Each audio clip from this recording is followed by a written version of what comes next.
ด็จสู่ฟ้าไกลแต่พระหฤทัยอยู่ในแผ่นดิน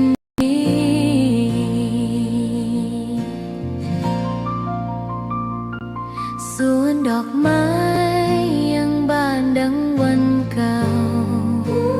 ราวกับเจ้าดอกไม้รู้ว่าพระองค์จากไปแต่กลิ่นหอมยังพัดผ่านใจให้ระลึกถึงพระเมตตาแผ่นดินนี้ยังส่องสว่างด้วยพระคุณอันยิ่งใหญ่ขอเดินตามรอยเท้าแห่งพระแม่ไปด้วยศรัทธาไม่เสื่อมคลายขอกราบแทบบาทด้วยรักนิรันดร์น้ำตาหลั่งพลันจากใจคนไทยแม้เสด็จสู่ฟ้าไกลแต่พระหฤทัยอยู่ในแผ่นดินนี้ดวงใจไทยทุกดวงขอพักดีขอถวายรักนี้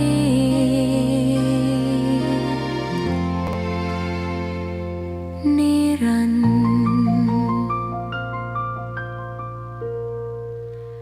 แด่พระพันปีหลวง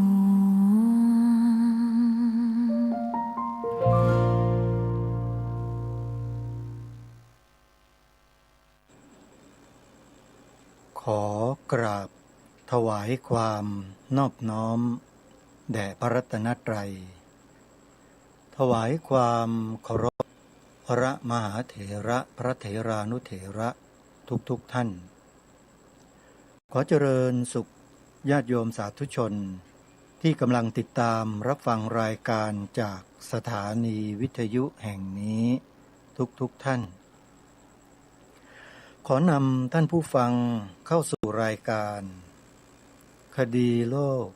คดีธรรมพบกันในวันนี้วันแรม13 ค่ำเดือน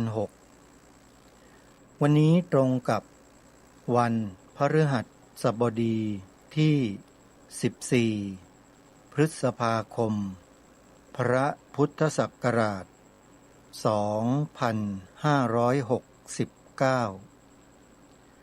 รายการคดีโลกคดีธรรมมาพบกับสาธุชนเป็นปกติทุกวันจันทร์ถึงวันศุกร์และ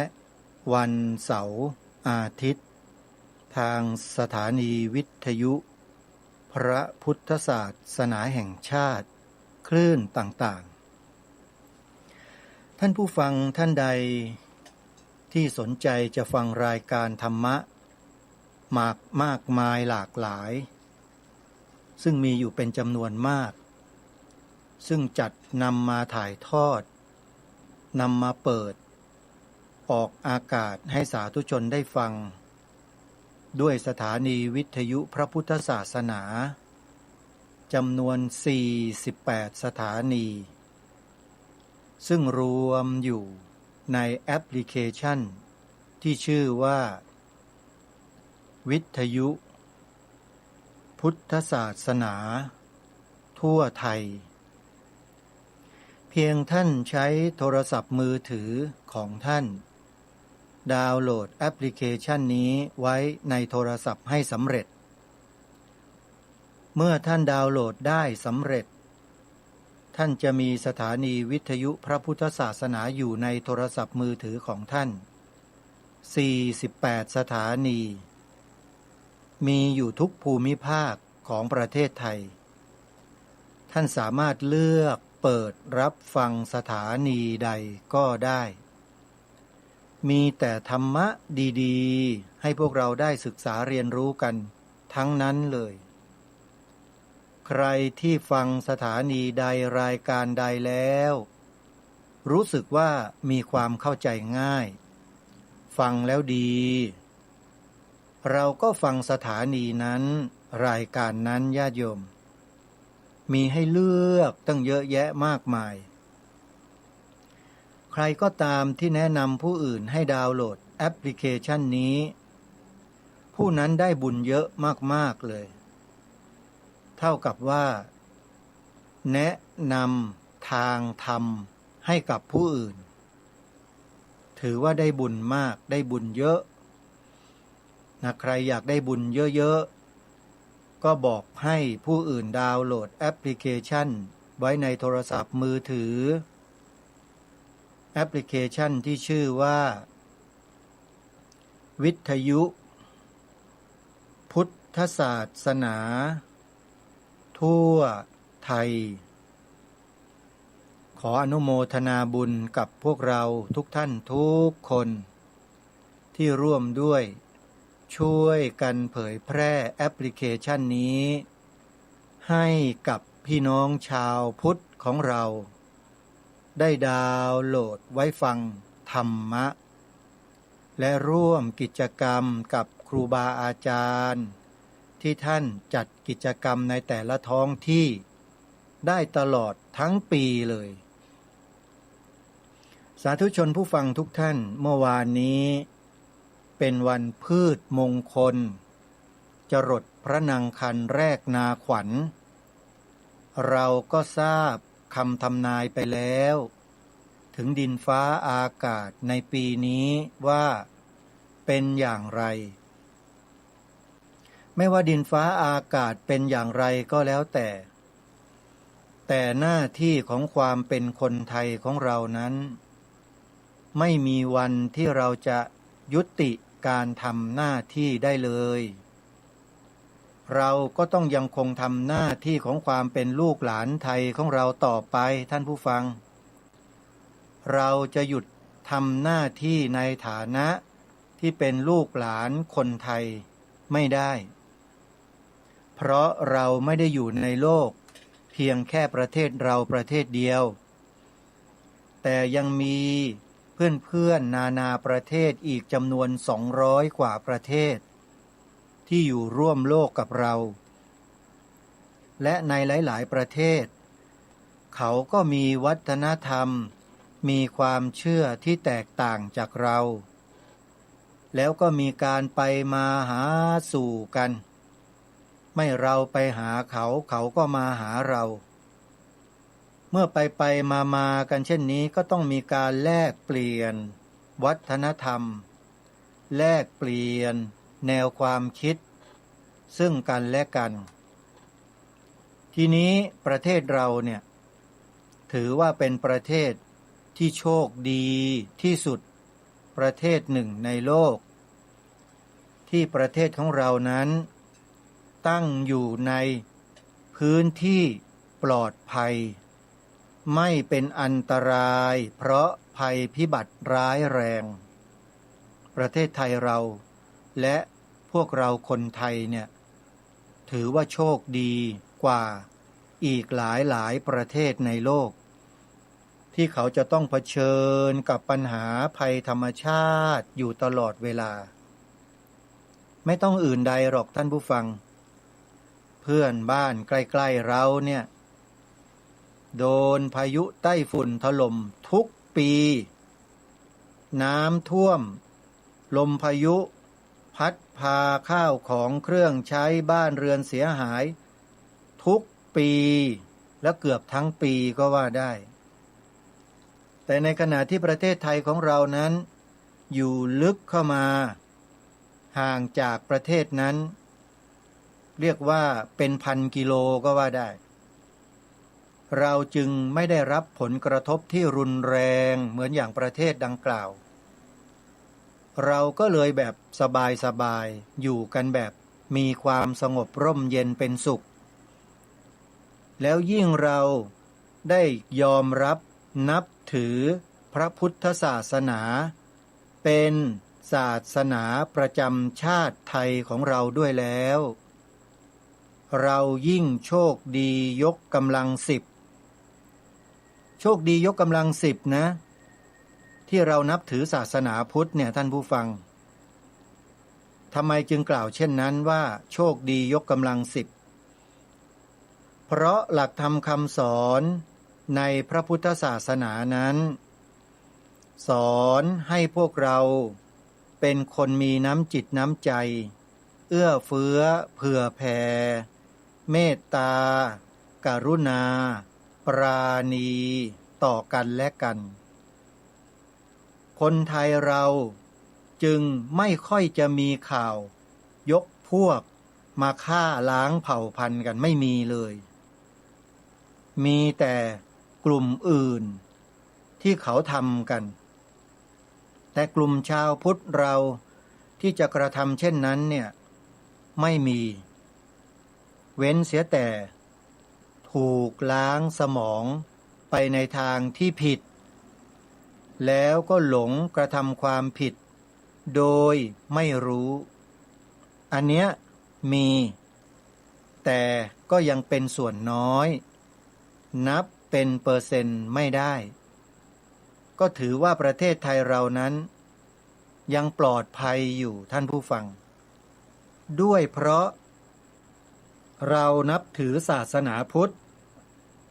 เป็นศาสนาประจำชาติไทยของเรานั่นเองอันนี้ต้องยอมรับนะใครที่ปฏิเสธบอกว่าจะไปกล่งไปกล่าวจะไปพูดมันทำไมพระพุทธศาสนาเป็นศาสนาประจำชาติไทยเนี่ยไม่เห็นจำเป็นเลยถ้าใครพูดแบบนี้คิดแบบนี้ท่านผู้ฟังก็ลองพิจารณาดูแล้วกันว่าคนที่พูดแบบเนี้ยเป็นคนเช่นไรขอให้พวกเราอย่าเป็นเช่นนั้นนะท่านผู้ฟัง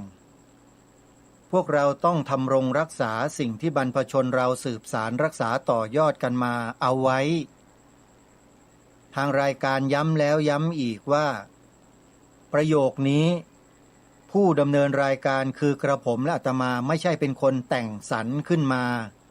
และกล่าวขึ้นมาด้วยตัวเองไม่ใช่ของผมแต่เป็นขององค์พระมหากษัตริย์ที่พระองค์ได้ทรงมีพระบรมราโชวาทตรัสประโยคนี้ไว้ทางรายการได้ไปศึกษาค้นคว้าไปพบไปเจอก็เลยอัญเชิญมาบอกให้พวกเราเนี่ยสืบสารรักษาต่อยอดแนวพระราชดำริพระบรมราโชวาทพระบรมราชโองการพระราชปณิธานขององค์พระมหากษัตริย์ของเราต่อไปโดยไม่มีเงื่อนไขใดๆทั้งสิ้นเพราะถือว่าเป็นหน้าที่ของพวกเราที่ต้องทำมีคำว่าต้องด้วยนะฮะและไม่มีใครบังคับนะครับต้องทำนี่คือสำนึกโดยแท้ๆเลยฮะผมและอาตมาภาพต้องทำคนอื่นถ้ามีสำนึกก็ต้องเป็นอย่างนี้เหมือนกันซึ่งถามว่ามีไหมมีเยอะด้วยแต่ไม่เปิดเผยตัวมีแต่คนที่ไม่ทำแล้วก็จะขัดขวางการกระทำเช่นนี้ของพวกเรานั่นแหละที่เขาเปิดเผยตัวให้เราเห็นอยู่ทางรายการก็นำมาตีแผ่ให้พวกเราได้รับรู้รับทราบกันบ่อยๆเนืองๆทำไมต้องบ่อยๆเนืองๆด้วยล่ะก็โดยปกติธรรมชาติของพวกเราคนไทยเนี่ยนะโดยมากเลยแหละชอบลืมหมดใครทำอะไรไว้ไม่ดีกับชาติบ้านเมืองกับประเทศพอเลยไปสักพักหนึ่งลืมแล้วไปจับเอาสิ่งนู้นสิ่งนี้ที่มันแทรกมันซึมเข้ามาในสมองลืมเลยว่าประเทศชาติบ้านเมืองเรา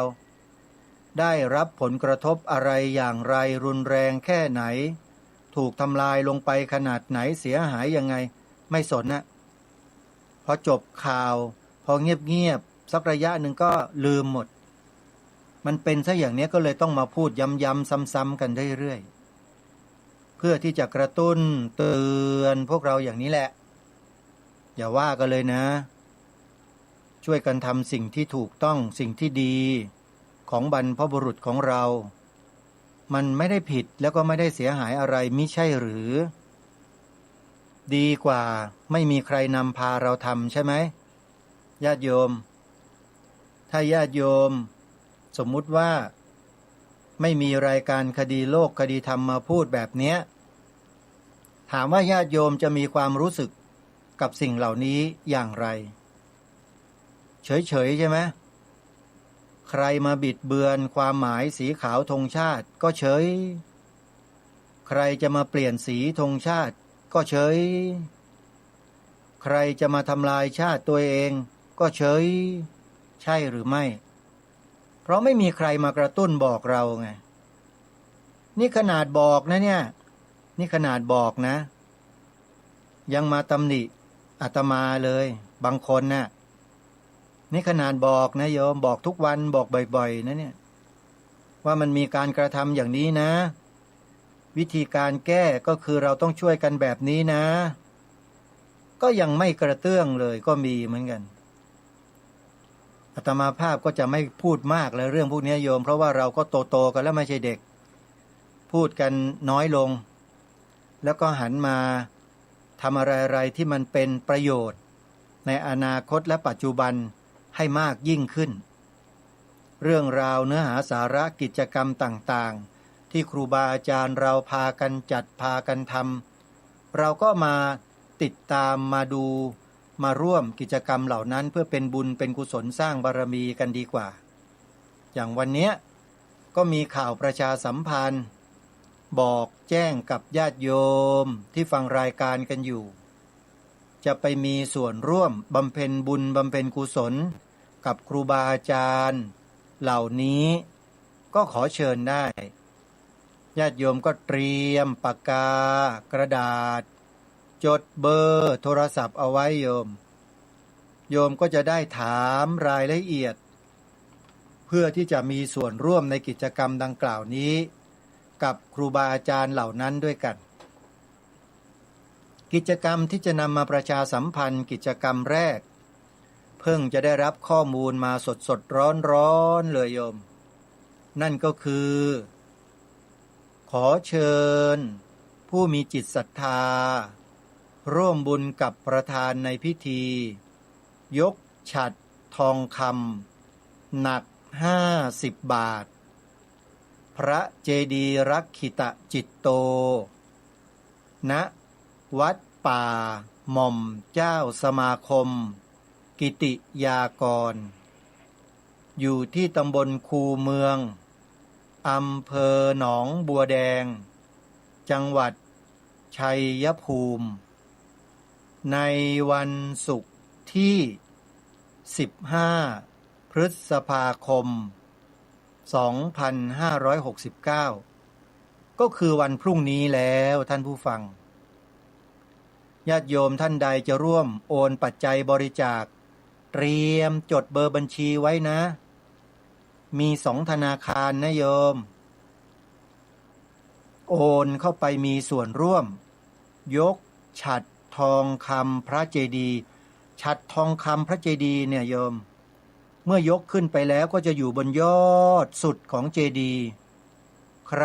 ก็ปีนขึ้นไปดูไปเห็นไปจับไม่ได้เลยเพราะไม่มีทางขึ้นอยู่บนยอดสูงที่สุดใครจะมีส่วนร่วมยกฉัตรทองคำหนัก50 บาทไว้บนยอดพระเจดีย์รักขิตจิตโตณ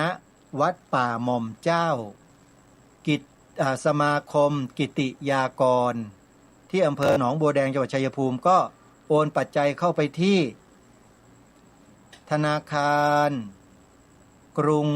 ไทยหมายเลขบัญชี664 8 6 2 6 4 1อันนี้บัญชีที่1นะบัญชีที่2เป็นบัญชีธนาคารกรุงเทพธนาคารกรุงเทพหมายเลขบัญชี4 9 5 0 8 5 9 1 6 7บอกรอบเดียวท่านผู้ฟังนะจดทันก็โชคดีจดไม่ทันก็คอยสอบถามไปนะหาชื่อวัดป่าหม่อมเจ้าสมาคมกิติยากรอำเภอหนองบัวแดงจังหวัดชัยภูมิแล้วโยมก็หาเบอร์โทรศัพท์โทรไปถามเลยโยมเพราะว่าทางวัดไม่ได้ให้เบอร์โทรศัพท์มานะอาตมาก็เลยบอกไม่ได้โยมทีนี้อีกงานหนึ่งเป็นงานในวันที่15ถึง29พฤษภาคมอันนี้กิจกรรมต่อเนื่องหลายวันและเป็นกิจกรรมที่สำคัญด้วยกิจกรรมโครงการอบรมพระวิปัสสนาจารย์เพื่อน้อมถวายพระราชกุศลแด่สมเด็จพระนางเจ้าสิริกิติ์พระบรมราชินีนาถพระบรมราชชนนีพันปีหลวงระหว่างวันที่15ถึง29พฤษภาคมพระพุทธศักราช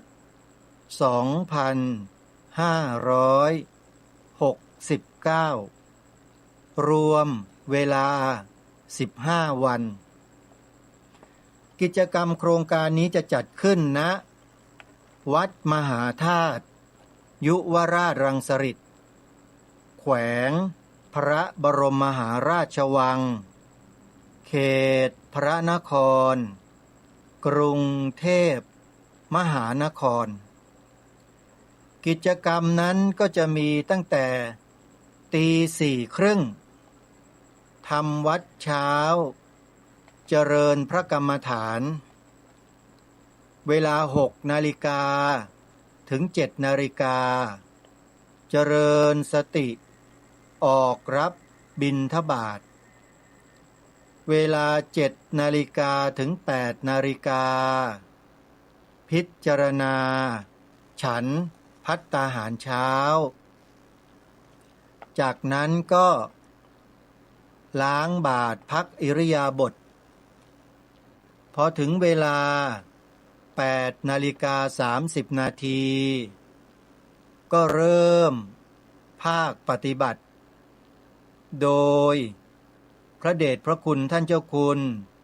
พระพรหมวัชระวิมลมุนีวิปัสสนากรรมการมหาเถรสมาคมเจ้าคณะกรุงเทพมหานครผู้ช่วยเจ้าอาวาสวัดมหาธาตุยุวราชรังสฤษฎ์เป็นองค์ผู้ให้กรรมฐานปฏิบัติไปจนกระทั่งถึงเวลา10 นาฬิกา30 นาทีพักฉันภัตตาหารเพลและจากนั้นเวลา13 นาฬิกาเป็นต้นไปจนถึงเวลา16 นาฬิกา30 นาทีเป็นกรรมฐานเทศนาโดยพระเทพวัชระวิทยาคมจากวัดท่าสะแบงจังหวัด101เสร็จแล้วพักฉันน้ำปานะสงน้ำทำวัดเย็นจากนั้น17 นาฬิกา30 นาทีเป็นต้นไปจนถึงเวลา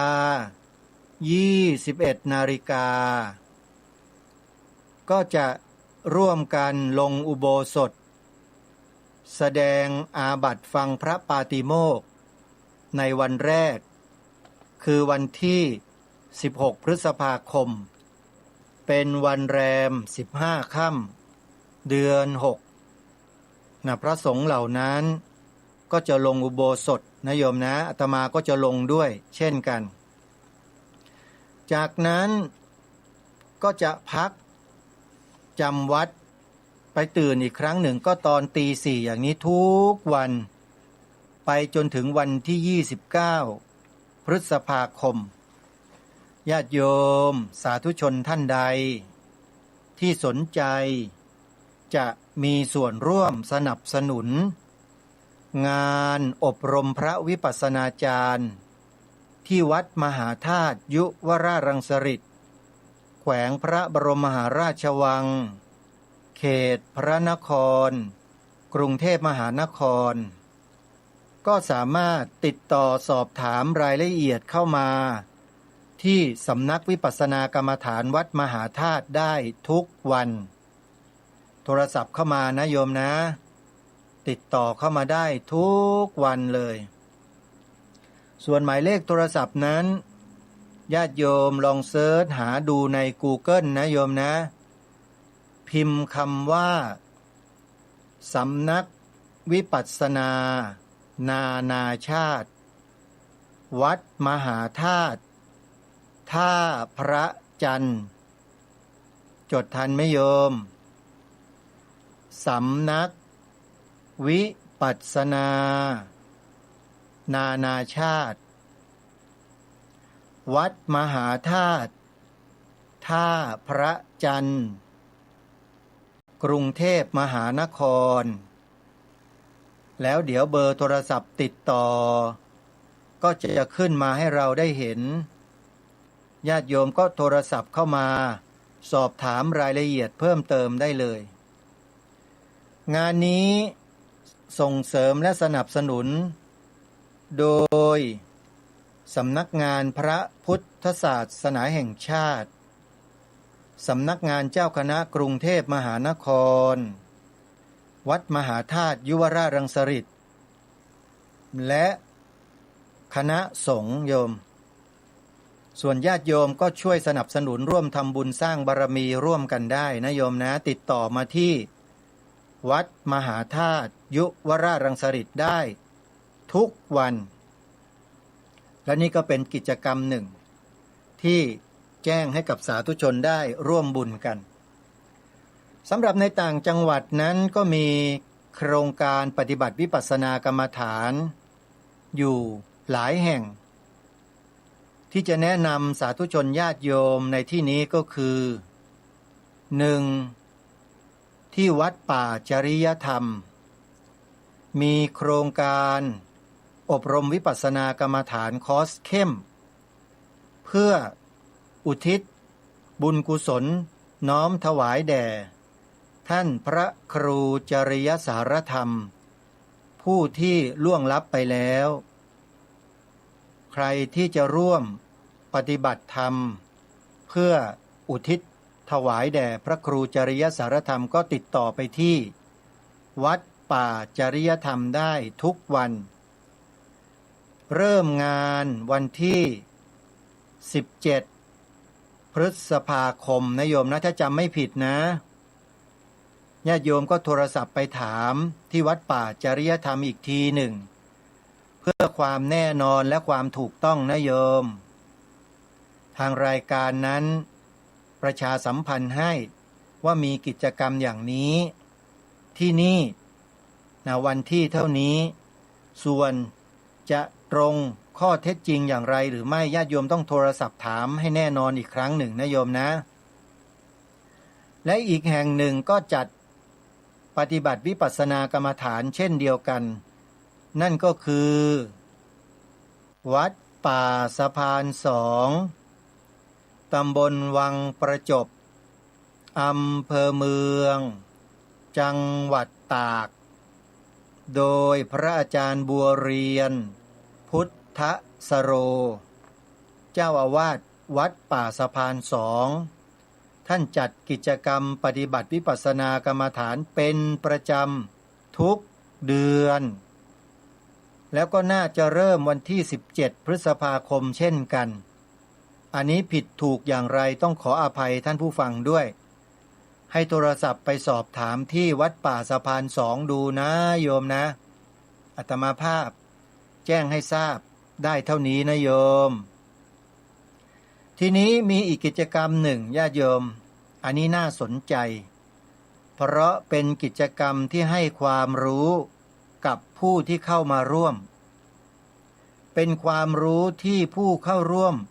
สามารถมีส่วนร่วมตั้งเป็นประเด็นคำถามแล้วก็คอยฟังคำตอบในงานได้เลยโดยครูบาอาจารย์ผู้ทรงคุณความรู้ในหลักธรรมคำสอนของพระสัมมาสัมพุทธเจ้าจะมีรายละเอียดอย่างไรลองไปฟังดูนะว่ากิจกรรมเขามีอะไรบ้างจะเริ่มวันที่เท่าไรแล้วจะไปจบวันที่เท่าไรแล้วกิจกรรมนี้มีเบอร์โทรศัพท์ให้สอบถามไหมมีโยมวันนี้มีเบอร์นะญาติโยมงานนี้เขาเรียกว่า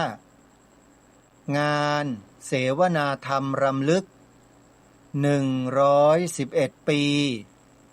อาจารย์ปราณีสำเริงราชและมุทิตาพระปริยนธรรมประจำปีพระพุทธศักราช 2569 โดยงานนี้จะเริ่มในวันเสาร์ที่ 23 พฤษภาคมสัปดาห์หน้านู่นนะเสาร์ที่ 23 พฤษภาคมญาติโยมเตรียมตัวกันให้พร้อมนะงานจะเริ่มตั้งแต่เวลา 13 นาฬิกาถึง15 นาฬิกาอันนี้วันแรก23 พฤษภาคมเขาจะเริ่มงาน 13 นาฬิกาบ่ายโมงตรงนะกิจกรรมก็คือล้อมวงคุยกันเรื่องการปฏิบัติโดยพระอาจารย์เก่งหรือพระมหาวัลลภธรรมวโรณห้องประชุมสำนักวิวัตตะมูลนิธิปราณีสำเริงราชจากนั้นเวลา 18 นาฬิกาถึง 20 นาฬิกาเป็นพิธีเปิดงานเสวนาธรรมปัญหาธรรมะโดยพระครูบูรพาธรรมบัณฑิตพระอาจารย์สมบูรณ์ฉันทโกพระมหาต่อภูริวัดโกเขียนฉายาผิดหรือเปล่าเนี่ยมันต้องมีทอนางมุนโทอีกสักตัวหนึ่งนะนี่หรือยังไงวัดโกมันอ่านไม่ได้นะโยมพระอาจารย์เก่งหรือพระมหาวัลลภธรรมวโรณศาลาหอฉันอเนกประสงค์วัดเขาสนามชัยในวันอาทิตย์ที่ 24 พฤษภาคม 2569 เวลา 9:15 นาทีถึง 10:45 นาทีเป็นเถโรวาทปกิณกธรรมโดยพระครูบูรพาธรรมบัณฑิตพระอาจารย์สมบูรณ์ฉันทโกจากนั้นช่วงบ่ายเวลา 13 นาฬิกาถึง 16 นาฬิกามีการเสวนาธรรมในหัวข้อเรื่องถ้าไม่ปฏิบัติต้องเดินไหมผู้ร่วมเสวนาประกอบไปด้วยพระวิทยากรรับเชิญคือพระอาจารย์อมรชัยจารุวรรณโนพระอาจารย์สินชัยกันตะศรีโลบรรยายโดยอาจารย์สุทธิธรรมทุ่งมีผล หรืออาจารย์บอย ตอนเย็น 18:30 นาทีถึง 20:30 นาทีสนทนาถามตอบปัญหาธรรมะไขข้อข้องใจโดยพระครูบูรพาธรรมบัณฑิต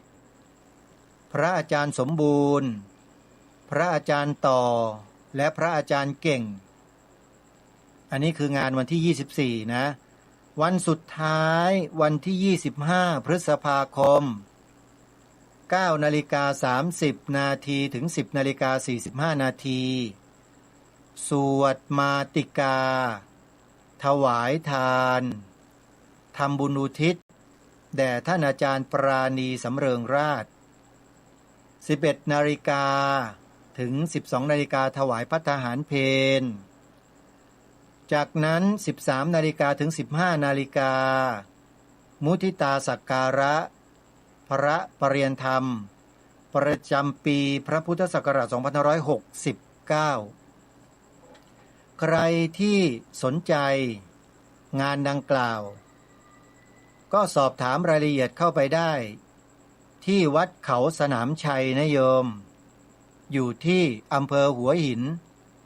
จังหวัดประจวบคีรีขันธ์หมายเลขโทรศัพท์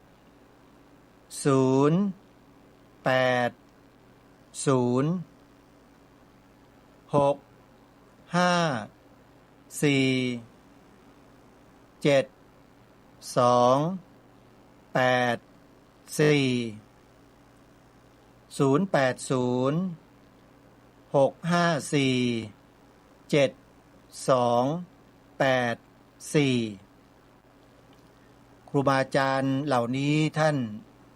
ทรงความรู้พระธรรมวินัยโดยเฉพาะในด้านปริยัติแล้วก็ปฏิบัตินะใครที่ได้ร่วมสนทนาร่วมเสวนากับท่านเหล่านี้ก็จะได้รับความรู้มากมายถึงแม้ว่ามีเวลาเพียงแค่3 วันแต่เป็น3 วันที่ทรงคุณค่าอย่างมากเรียกว่าชีวิตหนึ่งจะได้ร่วมเสวนากับผู้รู้เหล่านี้ในทางพระพุทธศาสนาได้เนี่ยเป็นเรื่องที่ยากมากท่านผู้ฟังและโอกาสที่จะเกิดขึ้น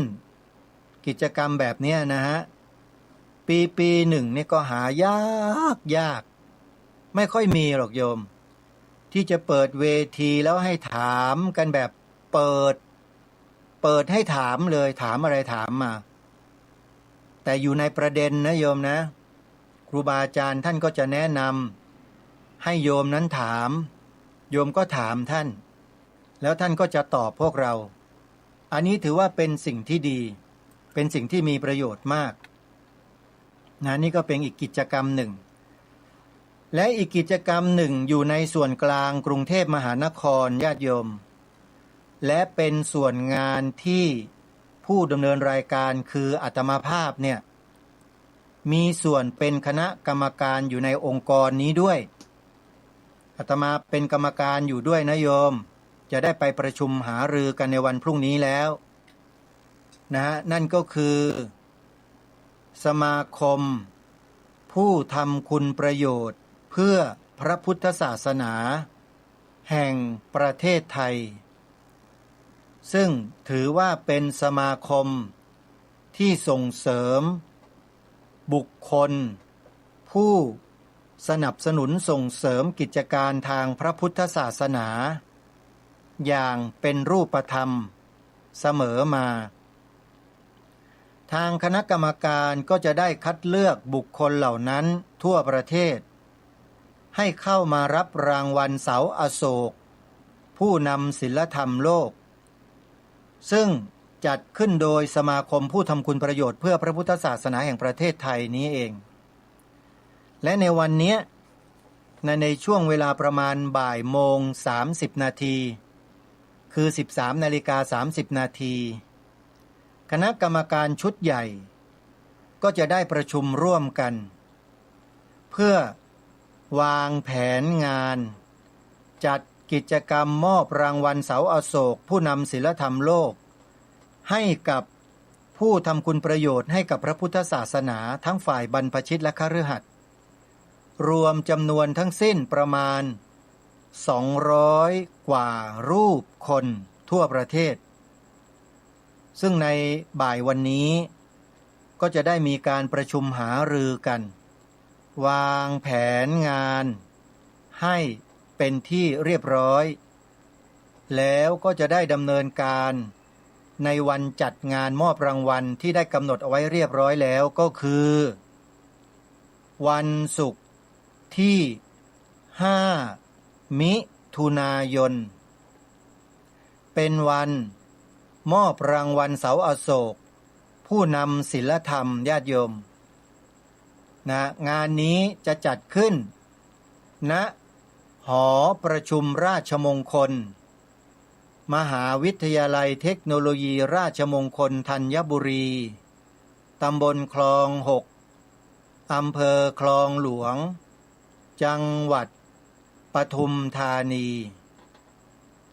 และในบ่ายวันนี้ 13:30 นาทีเป็นต้นไปก็จะมีการประชุมใหญ่กันณห้องประชุม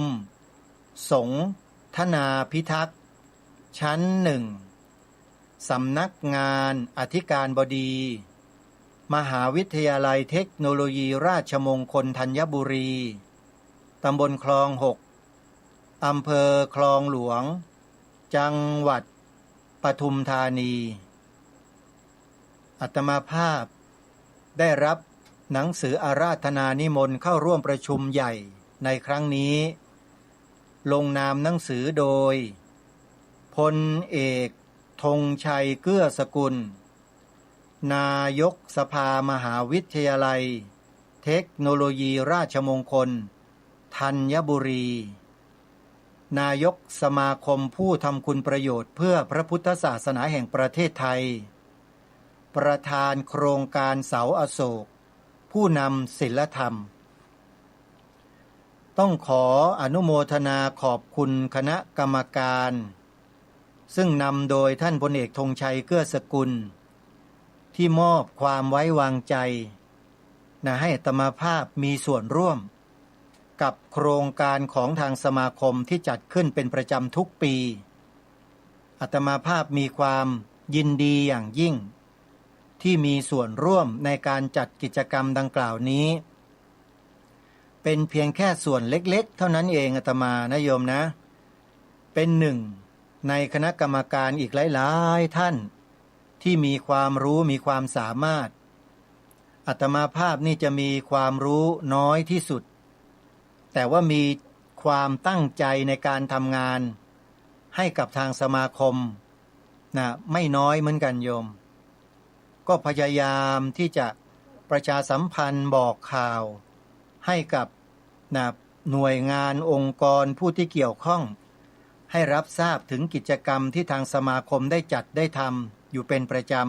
ำโดยเฉพาะที่สมาคมซึ่งอยู่ที่ถนนงามวงวานเนี่ยจะมีการจัดสาธยายพระไตรปิฎกเป็นประจำทุกวันเสาร์เลยท่านผู้ฟังญาติโยมสาธุชนที่อยู่ในกรุงเทพมหานครสามารถที่จะไปร่วมกิจกรรมได้นะโยมทุกวันเลยทุกวันเสาร์ขออภัยแล้วก็จะมีกิจกรรมเจริญสมาธิหรือปฏิบัติสมาธิตามแนวทางของครูสมาธิซึ่งมีครูสมาธิจากวัดธรรมมงคลและสายงานของสถาบันพลังจิตตานุภาพของท่านเจ้าประคุณสมเด็จพระยานวชิโรดมหรือพระอาจารย์หลวงพ่อวิริยังสิรินทโรเข้ามาให้ความรู้เรื่องของการฝึกสมาธิด้วย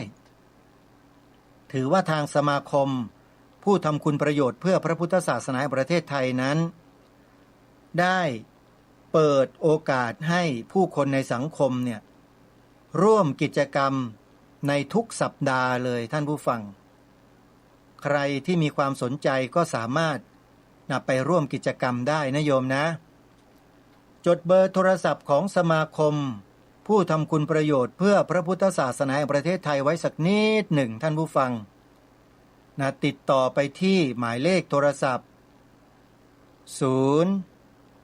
8 9 9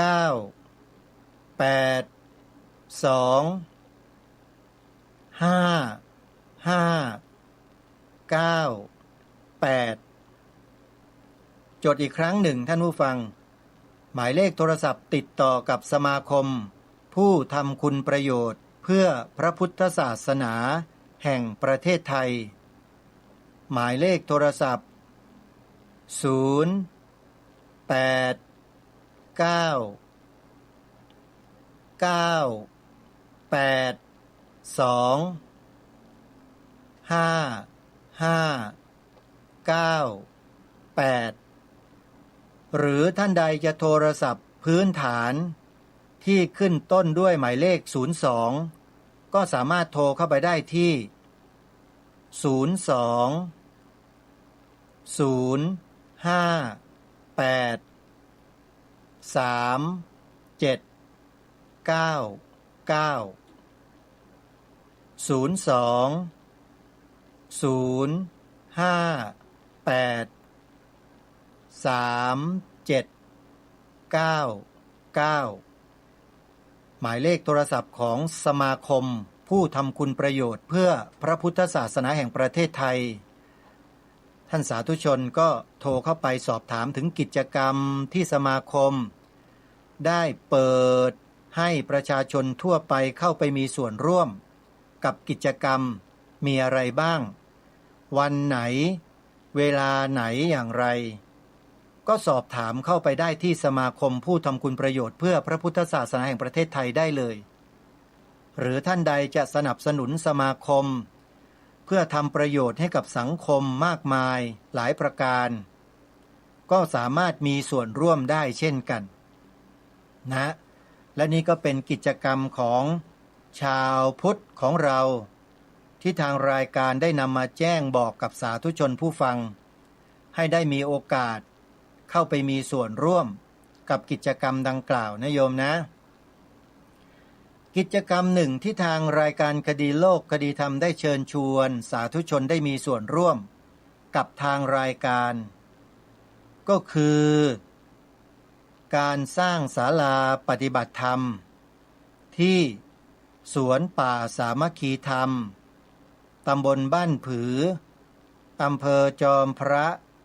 จังหวัดสุรินทร์ซึ่งอาตมาภาพเป็นผู้ดูแลที่นี่นะโยมนะเป็นสวนป่าสามัคคีธรรมเป็นสถานที่ปลูกป่าที่อาตมาภาพได้ดำเนินการปลูกป่ามาจนครบเกือบ7 ปีแล้วท่านผู้ฟังปีนี้เป็นปีที่7จะครบในวันที่22มิถุนายนเดือนหน้าจะมีกิจกรรมอะไรในงานครบรอบ7 ปีสวนป่าสามัคคีธรรมหรือไม่ยังไม่แน่ใจญาติโยมเพราะว่ายังไม่มีสัญญาณอะไรเลยก็คงจะเป็นการทำบุญธรรมดานี่แหละโยมคงจะไม่ได้จัดงานใหญ่โตอะไรนะแจ้งบอกกับญาติโยมไว้ก่อนเพราะว่าสวนป่าสามัคคีธรรมนั้นเป็นเพียงแค่สถานที่เล็กๆแล้วก็ยังไม่มีไฟฟ้าใช้ไม่มีน้ำประปาใช้แต่น้ำในแหล่งธรรมชาติเท่านั้นเองญาติโยมยังอยู่แบบอัตคัดอยู่แบบพอเพียงท่านผู้ฟังนะไม่หรูหราไม่ฟู่ฟ้าเพราะไม่มีไฟฟ้าใช้อันนี้พูดแบบไม่อายเลยนะโยมนะสถานที่ที่ไปอยู่ที่ไปทำไว้เนี่ยอยู่นอกเขตการไฟฟ้าเขาโยมถ้าหากต้องการจะติดตั้งระบบไฟฟ้าของการไฟฟ้าเนี่ยจะต้องมีการขอให้ครบ10 ครอบครัวเสียก่อนเผอิญบริเวณที่อาตมาภาพไปจัดตั้งสถานที่ปลูกป่าไว้เนี่ยมีหมู่บ้านมีบ้านผู้อยู่อาศัยเนี่ยนะที่เป็นมีบ้านเลขที่แล้วนะ มีแค่2 บ้านเองญาติโยมแล้วก็ไม่รู้เหมือนกันว่าเวลาอีกนานสักแค่ไหนเท่าไรจึงจะครบ10 บ้านแล้วจึงจะขอไฟได้ญาติโยมอาตมาว่าชาตินี้คงไม่ได้หรอกถ้าไม่ใช้ช่องทางพิเศษคงจะไม่มีวันได้ใช้ไฟฟ้ากับการไฟฟ้าฝ่ายผลิตแห่งประเทศไทยแน่นอนโยมเพราะมันติดเงื่อนไขนี่แหละคือต้องมี10 บ้านก่อนให้ครบจึงจะสามารถเดินไฟเข้ามาได้หรือถ้าหากว่าท่านใดมีพิธีพิเศษที่จะช่วยให้สวนป่าสามัคคีธรรมมีไฟฟ้าใช้เนี่ยอาตมาก็ยินดีรับคำแนะนำนะโยมอาตมานั้นไม่ทราบจริงๆว่าเขาใช้ทางพิเศษแบบไหนโยมนะถ้าไม่เช่นนั้นก็ต้องรอจนกระทั่งครบ10 หลังคาเรือนจึงจะได้ไฟฟ้าใช้ญาติโยมถึงแม้ว่าสวนป่าสามัคคีธรรมจะทำกิจกรรมอะไรอย่างไรช่วยเหลือสังคมเท่าใดก็ตามก็ติดเงื่อนไขที่ไม่สามารถจะใช้ไฟฟ้าได้นะโยมนะอันนี้ต้องบอกให้ญาติโยมดังๆให้ทราบกันเขาบอกว่ามันมีพิธีพิเศษอาตมาไม่ทราบนะโยมเพราะไม่เคยทำอะไรที่เป็นพิเศษนะอาตมาชอบทำแบบตามขั้นตอนแล้วก็ตามกฎหมายโยมที่เขากำหนดพิธีพิเศษเนี่ยอาตมาเนี่ยไม่ค่อยถนัดเลยนะบอกตรงๆญาติโยมแต่ถ้าญาติโยมท่านใดจะทำให้ก็ยินดีนะโยมทำให้อาตมาเลยอาตมานี่คงทำไม่ได้หรอกโยมเพราะ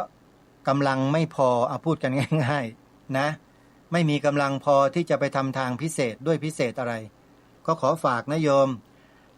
ศาลาปฏิบัติธรรมก็คงจะยังสร้างไม่เสร็จหรอกเพราะไม่มีไฟฟ้ามาใช้ในการออกเหล็กออกหลังคาก็คงจะปล่อยไว้โล้นๆโล่งๆแบบนั้นละโยมนะใครที่จะมีส่วนร่วมด้วยช่วยกันนะบริจาคในการสร้างก็ยังไม่แล้วเสร็จเลยโยมยังไปไม่ถึงไหนเลยญาติโยมเว้ย